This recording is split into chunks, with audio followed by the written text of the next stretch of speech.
بعد یک سوپر داشتم بالاخره هایپرش کردم. آقا یه بیسکویت میدی؟ مادر خوبه؟ خدا رو شکر سلام دارم. کجا داری میری؟ دارم مرغ تو محل به همه بگم که هایپر زدم مشتری جذب کنم.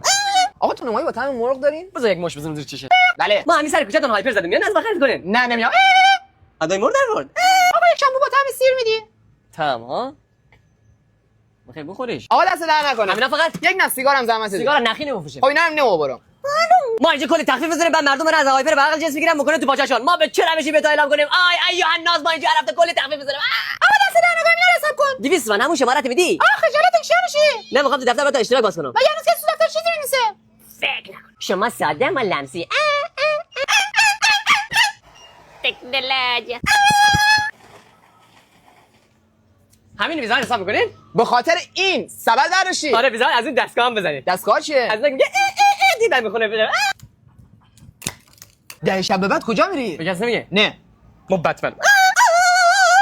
میدونستی سوپرمارکت محل به همه محرمه؟ جدی بری چی؟ چون به همه شیر میده.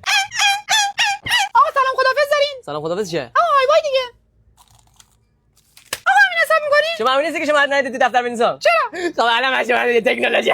آقا لطفا تو مغازه سیگار نکش. از خودتون گرفتم. خب من اینجا بازکنکم داریم بعد بیاین ما رو شاد کنین. این چیه دیگه؟ تکنولوژی بیا بریم تا مغازه دوباره میگم. خب بهت میگم ولی به کسی نگه از موقعی که دستگاه گرفتم فروشم 10 برابر شده. این دستگاه هم کارخونه هم یک باشگاه مشتریان قویه. میتونی باش کلی مشتری جذب کنی و تا ابد نگهشون داری. مثلا مهمترین ویژگیش چیه؟ میتونی اطلاعات مشتری و سابقه خریدش ذخیره کنی. حالا به چه دردی میخوره؟ دستگاه یادش میمانه و با توجه به سوابق خرید مشتری برای خریدای بعدیش هر تخفیفی که بخوای روی فاکتورش براش اعمال میکنه. باز بره که بدونی پیام منطقی هم میتونی باش بدی، یعنی هر لوکیشنی که بخیر انتخاب میکنی به تمام شماره‌های اون منطقه پیامکی که بخیر ارسال میکنه. از وقتی که آوردم فروشم 10 برابر شده. جدی؟ پس بذار برم رفیقام بگم. به کسی بگی جوام از اون با دستگاه باشگاه مشتریان مشتریات چند برابر کن.